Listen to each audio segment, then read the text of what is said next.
The modern man has developed an unhealthy relationship with the concept of mental health. As rates of mental illness continue to climb, especially in young people, we have reached the point where the efforts to destigmatize mental health issues have become so effective that it's almost cool and quirky to have depression, to have anxiety, to have ADHD, even autism. Here's the gist of the situation we're in right now. 1 in 6 Americans are on some form of psychotropic medication. 1 in 5 Americans received some form of mental health treatment, including therapy, in 2019.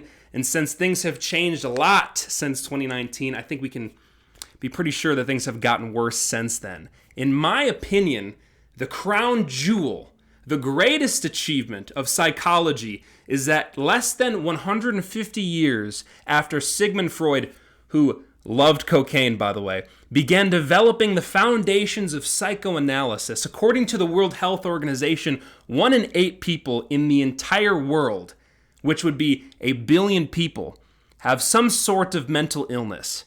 Yeah, talk about making yourself important, huh? This industry in America is projected to become worth $100 billion, while globally it is already worth $400 billion. Now let me tell you why I think we should be skeptical of this industry and the solutions it offers you. Because really, you should have a baseline level of skepticism when approaching any industry that has the potential to make money from your impairment, make more money from your impairment than your betterment. The industries of mental health, psychology, therapy, pharmaceutical medication, they all need people to be mentally ill. If we could wave a magic wand and prevent all house fires from happening ever again, then all the firefighters would be out of a job. If we found a way to permanently cure people of all of their mental health ailments forever, this entire $400 billion industry would go up in smoke. They need sick people. And to make that kind of money, they need sick people to stay sick. Because if you cure someone, you've lost a customer. But if you can treat them forever, then you have a customer for life. As the old saying goes, the purpose of a system is what it does. So all I ask of you is to pay very close attention to what that system does. And you tell me if you think that the people who make money when you're sick actually want you to be healthy. It is because of my aversion and distrust of this industry and what it offers that I'm here to offer you a different framework to approach your mental ailments without the profit incentive of the big drug company.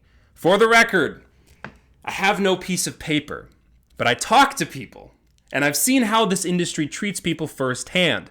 When I was 15, my parents took me to a psychologist because I was misbehaving in class. After sitting in a psychologist's office and being observed for a week, this woman, who, by the way, a nice enough lady, but just like a used car salesman, you cannot trust them on principle, she decides to diagnose me with ADHD. This diagnosis came only from the brief observation of, quote, how I behaved in her office. ADHD, like many supposed conditions, supposedly means there's something going on with your brain structure. Now, the average person cannot see the brain structure of another person with the naked eye, but these people thankfully have some sort of combination of clairvoyance and superhero x-ray vision so that they can just look at you and decide what's going on. Long story short, I received a diagnosis and a cheeky prescription for meth, also known as Adderall. I thankfully had the agency to tell my parents at 15, you can fill the prescription if you want, I'm not going to take it. I was old enough and aware enough to say no. Many of my close friends and family were not. I have heard many stories of people saying that various ADHD medications they were put on turned them into zombies, made them shells of their former self, completely took away their appetite, their ability to pay attention in class improved, but now they had no motivation to do anything else whatsoever. And some of these people will even say that they just have never felt the same sense. We are talking about an industry that instead of asking the questions like, oh, Why can't Billy sit down in his chair? Might he be just a kid full of energy and in the style of a modern classroom that's just not conducive to the development of his precious little brain? No, that's too many questions. That's just too difficult to unpack. Instead, we can just give him meth. We can drug him out, and then he will sit down and behave. Now to the point. The problem with the psychology medication industry is that they treat the effect, the symptom, rather than the cause.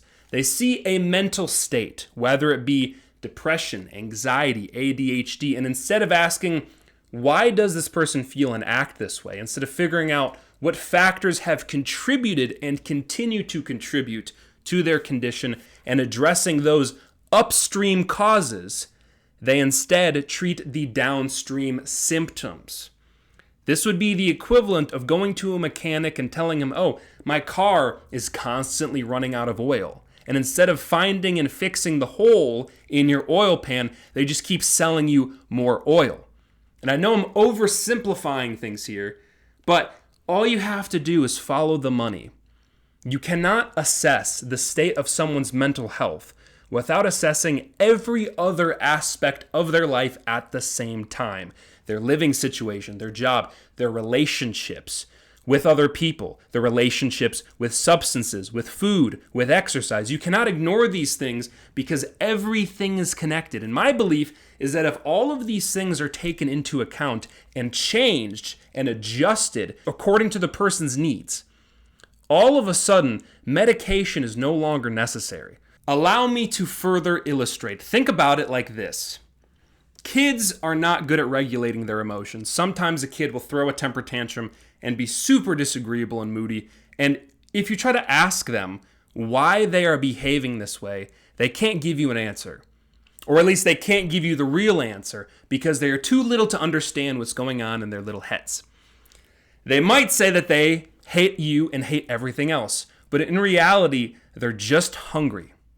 They're just tired.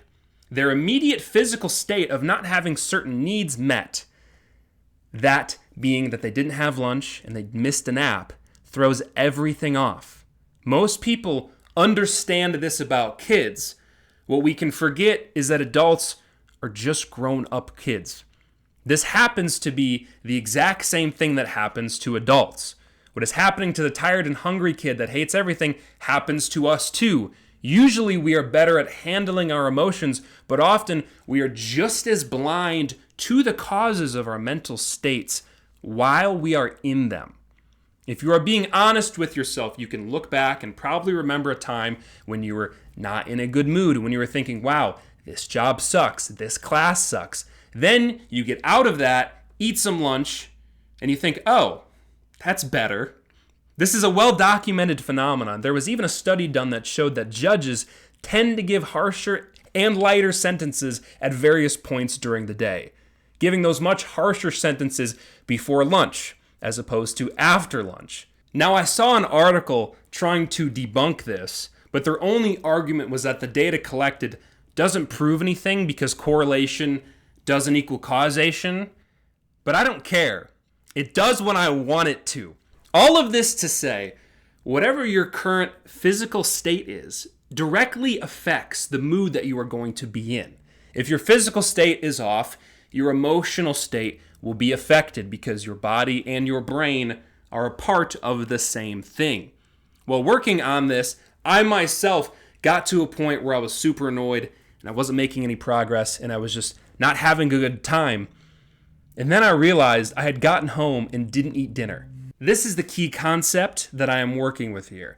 How do you determine that someone is depressed? Psychologists look for effects in mood and behavior. They look for a persistent low mood. They look for a loss of interest in activities, in fatigue, sleep disturbances, changes in appetite, difficulty concentrating. To a psychologist, that set of symptoms sounds like depression.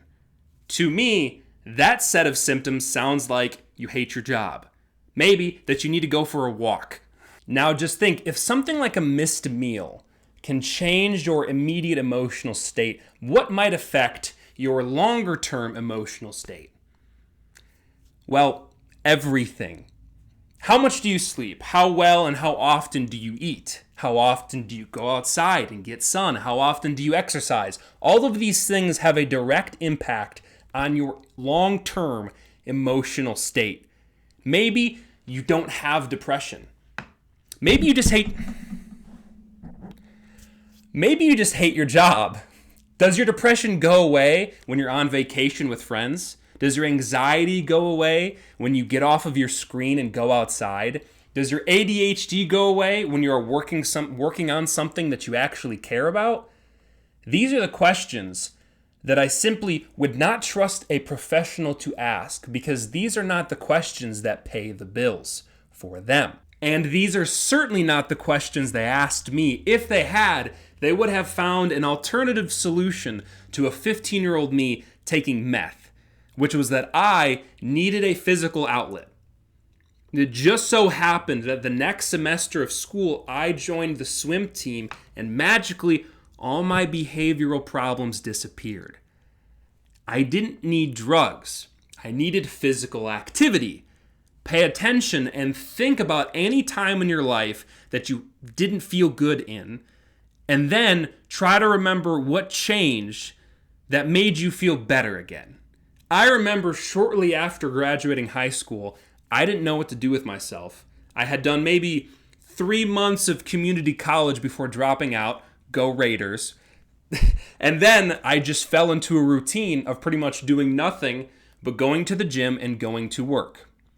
I hadn't done anything for maybe 2 months besides go to the gym and go to my job at Subway. I realized this after I went to go help at an event my buddy was hosting, and on the way home, I came home through the other entrance to my neighborhood, the one I hadn't used in 2 months because the gym and my job were in the other direction closer to the other entrance. It wasn't until that moment that I realized, oh, there's nothing wrong with me.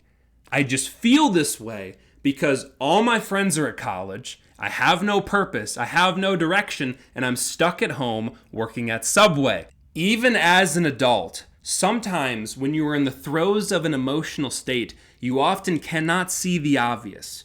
All that you know and feel is that your head hurts. What a third party can see is that there's a nail in your head. I think that's what therapists are supposed to do, but I don't think they do a good job. And they cost hundreds of dollars an hour.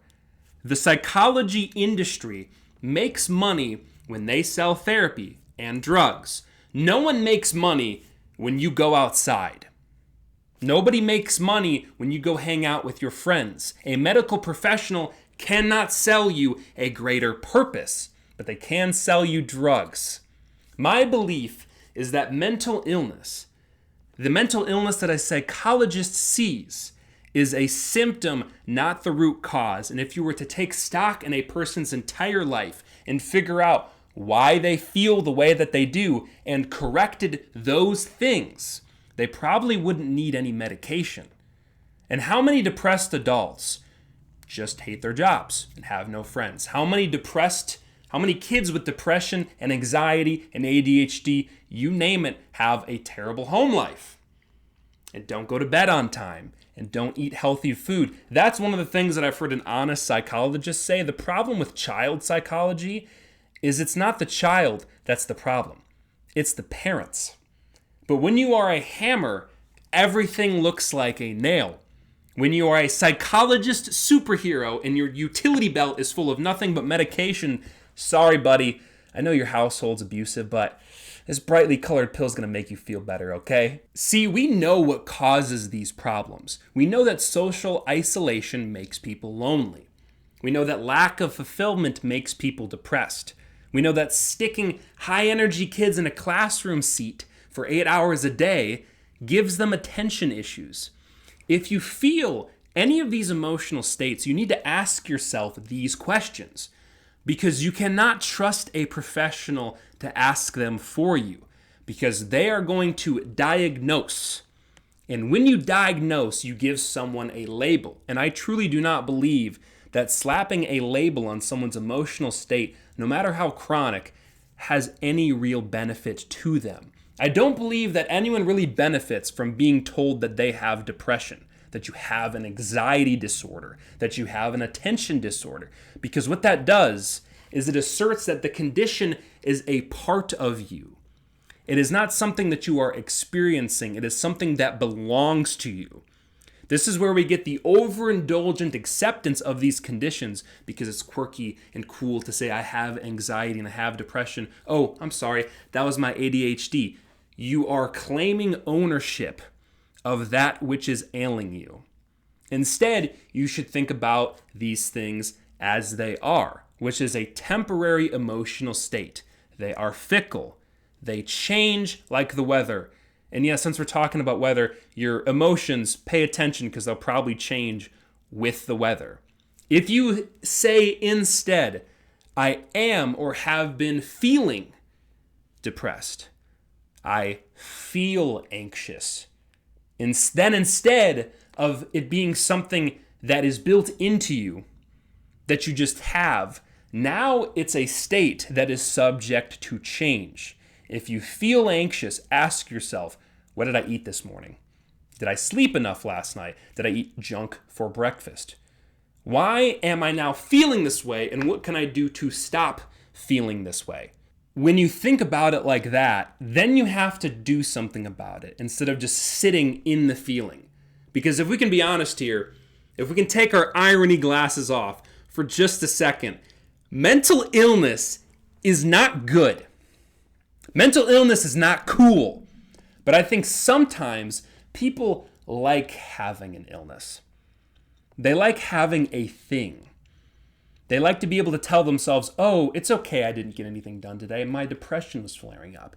It's okay that I didn't focus. I have ADHD. I just can't help it. And look, I don't know what it's like to be in your head, but you don't know what it's like to be in my head.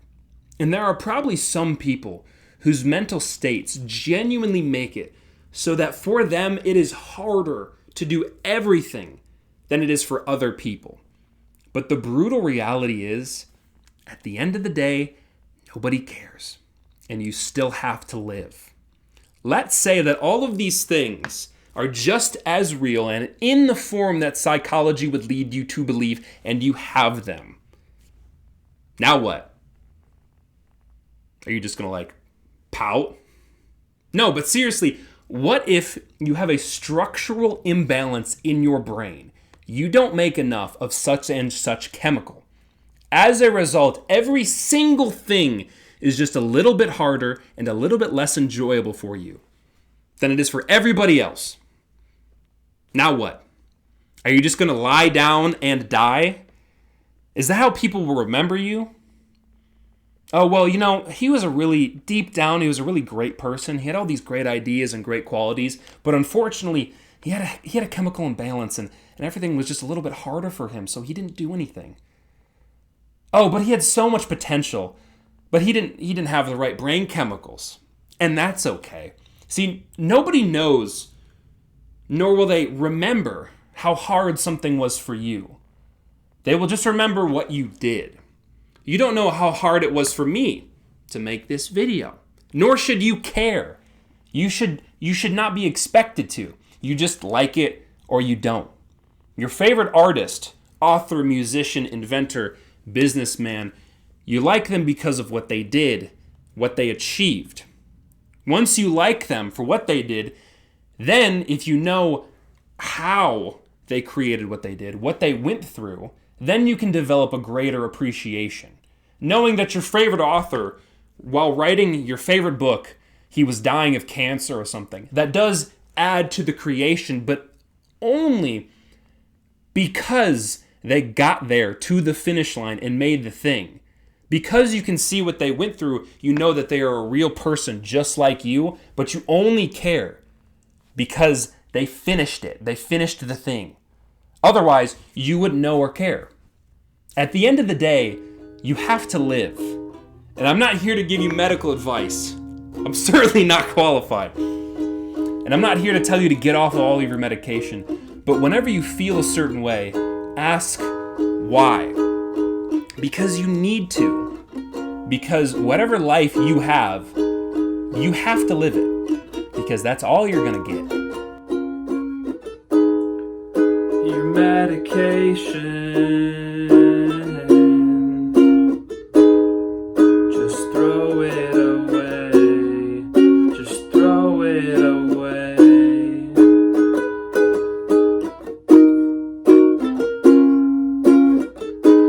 This is not medical advice, but it's still my advice.